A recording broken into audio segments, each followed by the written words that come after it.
In June of 1964, a fisherman pulled a severed human arm from a gravel pit east of Tip City on State Route 571. A search was undertaken to find the rest of the remains, and another arm was found in the gravel pit by divers. An attempt was made to drain the gravel pit, which was not successful. 4 days later, another fisherman found a burlap bag in a channel of the old Miami Erie Canal. This bag contained a dismembered human torso. Later, a head and a leg were also found in the canal. It took 2 months for the remains to be identified as 43-year-old Daisy Evelyn Shelton. Daisy was born February 19, 1921, in Portsmouth, but had lived in Dayton for at least 20 years. Daisy had lived on Springfield Street and worked at Dyco, an automotive electronics corporation. Daisy was described as soft-spoken, neat, and nicely dressed. Those who knew her say she had a nice home and kept her house clean. However, her personal life was filled with troubles. Her marriage to her husband, Harvey, was full of turmoil, and they regularly fought. Even though she had separated from her husband 4 years prior to her disappearance, Daisy had other struggles, as she was addicted to alcohol. She would frequently get into trouble at bars and would even get beaten up. Records show that she had been arrested 16 times since 1957 for intoxication. She was also arrested for lack of morals and contributing to the delinquency of a minor.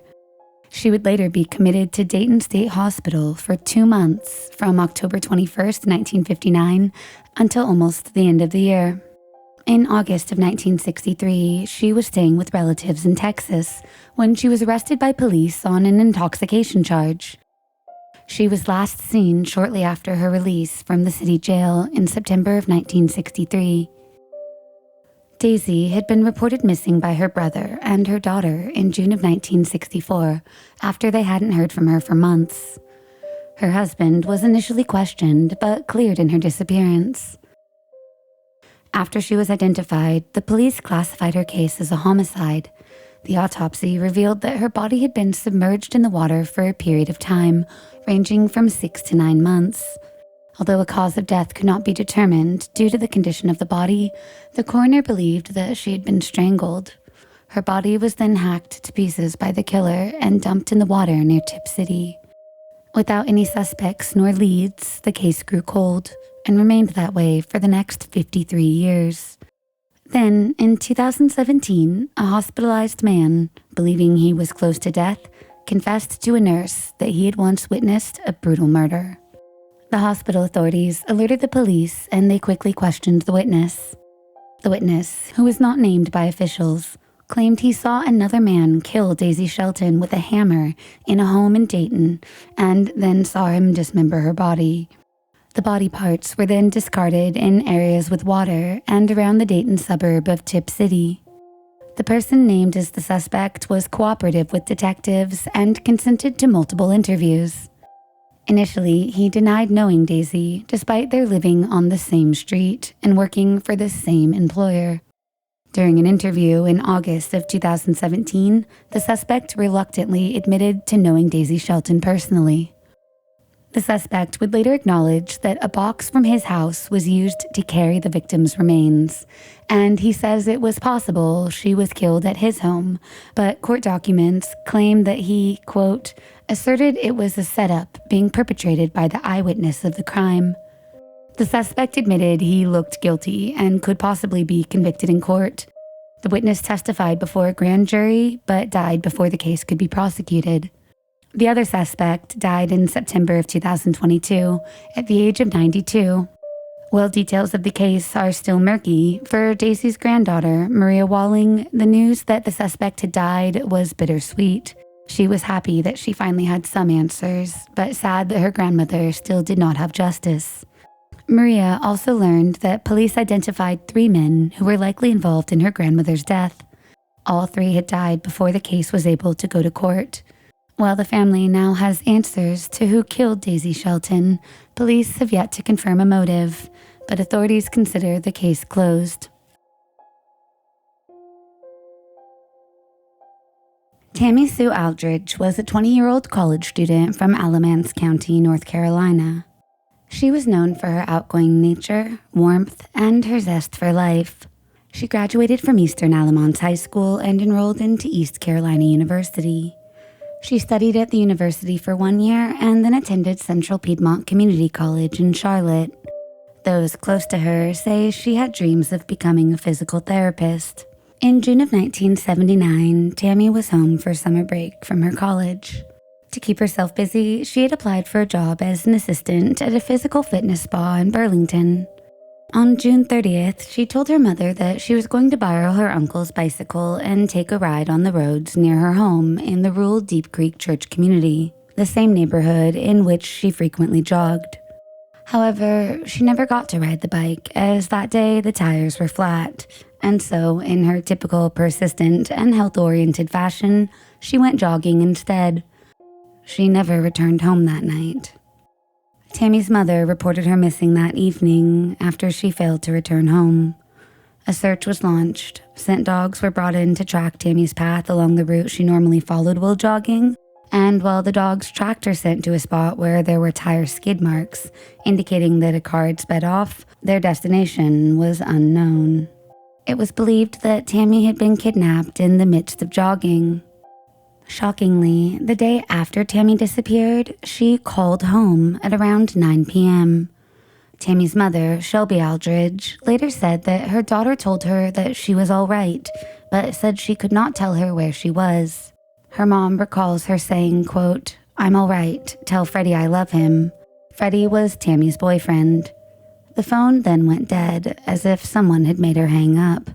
After that call, the investigators put a tap and a recorder on the Aldridge phone in hopes that Tammy would call again. She did call just 2 days later, on July 2nd, at around 10 p.m. As she had said previously, she told her mother that she was physically all right, but could not disclose her location. Shelby stated, quote, "She said she was being treated nice." She then recalls how her daughter told her, quote, "I love you. Tell Daddy I love him. I love all of you," before the second call was disconnected. The police's attempt to tap and therefore trace the second call failed. However, the brief conversation was recorded. Besides her mother, no one else had the chance to speak with Tammy on the phone, and there had been no mention of ransom. On the next day, July 3rd of 1979, a motorist found Tammy's body around 3:45 a.m. on Highway 54. Her ankles were bound with rope, and she had abrasions suggesting a rope had been tied around her neck. She was wearing the same jogging shorts and shirt from when she disappeared. However, her shorts were on backwards, and the top was inside out, suggesting whoever murdered her redressed her after killing her. When found, her body was still warm. Autopsy reports show that she had been sexually assaulted and strangled to death. Police had very few leads. They collected evidence from the crime scene and stored DNA found on Tammy's body for future DNA testing. A man named Paul Anthony Teague would be arrested in connection with the case, but he was acquitted after no physical evidence was found linking him to the crime. The case would remain cold for more than 40 years. In 2020, Alamance County investigators reopened the case with hopes that new technology could analyze the DNA evidence and help them find the killer.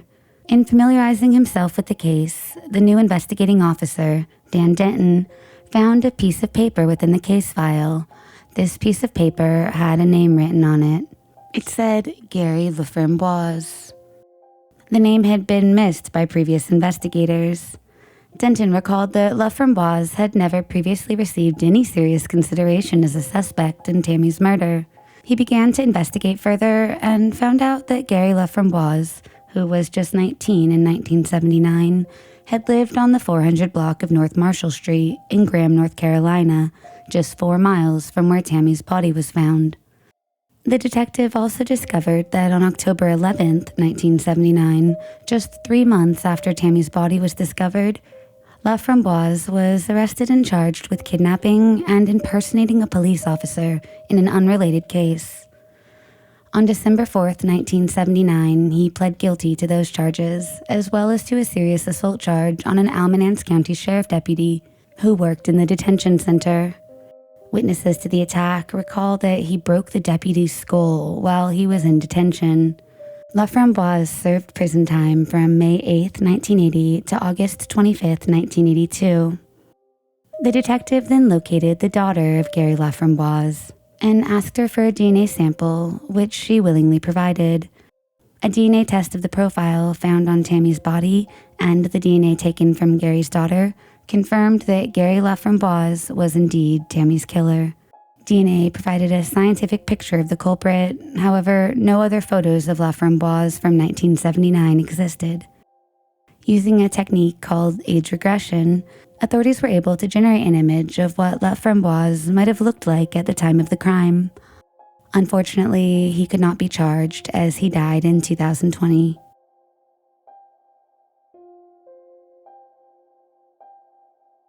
Valerie Ames was a lively and loving 31-year-old mother. According to those around her, she adored being a mom to her two young daughters, aged 5 and 9. Those close to her say she relished spending time with them and watching them grow. She also had a strong love for animals, especially horses. Horseback riding was something she always looked forward to, especially when she visited Texas. Dancing was another hobby she enjoyed. When she was younger, she used to dance ballet, and according to those close to her, it was something she still treasured. On August 10, 1996, a woman went to her father's apartment, who was in jail, to check up on his things and make sure his doors were still locked. Upon reaching the apartment, she found its front door unlocked. As she entered the apartment, she saw a grisly sight. An unfamiliar woman was lying dead in a pool of blood. The body was later identified as Valerie Ames. She, according to autopsy results, had been stabbed and beaten to death. At the time of her death, Valerie's two daughters were in England with their grandmother. They received a phone call informing them about Valerie's death. Valerie's mother was surprised to note that the apartment where Valerie's body had been found was not her own. Her body had been found at the Courtyard Apartments at 1606 King Street in the Riverside area of Jacksonville. Valerie lived and worked in Arlington, and she did not own a car. None of her friends or family recall driving her to that side of town on the day of her murder, and nobody knew how she got to the Riverside area. Prior to Valerie's murder, the resident of the apartment and his living girlfriend had been arrested one day prior to Valerie's body being found. After the couple was arrested, the apartment had been left unlocked. When questioned, the residents denied knowing Valerie. According to the police report, they said she looked a little familiar, but did not know her personally. The couple's timeline ruled them out as suspects in the murder. The murder weapon was never recovered. Family members recounted to police a specific incident they believed could be connected to the murder. They informed investigators that 3 months prior to Valerie's death, she had contacted authorities to report an assault by a police officer. However, she never followed through with the report, and the charges were never filed. That officer was later investigated after her murder, but was supposedly cleared. Valerie's oldest daughter later said that a woman had contacted police, informing them that she had information on Valerie's murder. The woman said that she would make a deal with police. This woman was later found dead. However, reports are unclear as to how she died. Valerie's passing deeply affected her two daughters and her mother. Several months after the tragic event, the grandmother was overcome with grief and worry, prompting them to relocate from Jacksonville. Despite conducting interviews and pursuing leads, there were no suspects, and the case eventually went cold. The case would be reopened in 2008, however, with the promise of new technology. Eventually, on August 2, 2024, Sheriff T.K. Waters announced at a press conference that 69-year-old Jerry Phillips had been arrested and was currently facing charges of second-degree murder, alongside charges of sexual battery, all connected to the death of Valerie Ames. Due to the ongoing proceedings, Waters would not specify what led to it, other than to say there was, quote, very good information, as well as advancements in technology, which narrowed the search to just one person. The sheriff also said that the murder was not random. However, he would not give any details as to how Valerie and Phillips knew each other. Phillips was arrested in North Carolina and has yet to be indicted. One of Valerie's daughters, Michelle James, spoke to the press, noting that it has been, quote, 10,098 days since the girls had to live without their mother. Holidays, birthdays, graduations, weddings, the birth of her 6 grandchildren have all passed without Valerie. The long years have done nothing to numb the pain of her non-existence, she says. Standing here almost 28 years later, we now have some answers on our beautiful mother Valerie, and she has finally reached her chance to have justice. If you like what we do and want to see more, don't forget to hit the subscribe button. Thank you so much to our patrons. If you would like to support this channel, you can visit the link in our bio below.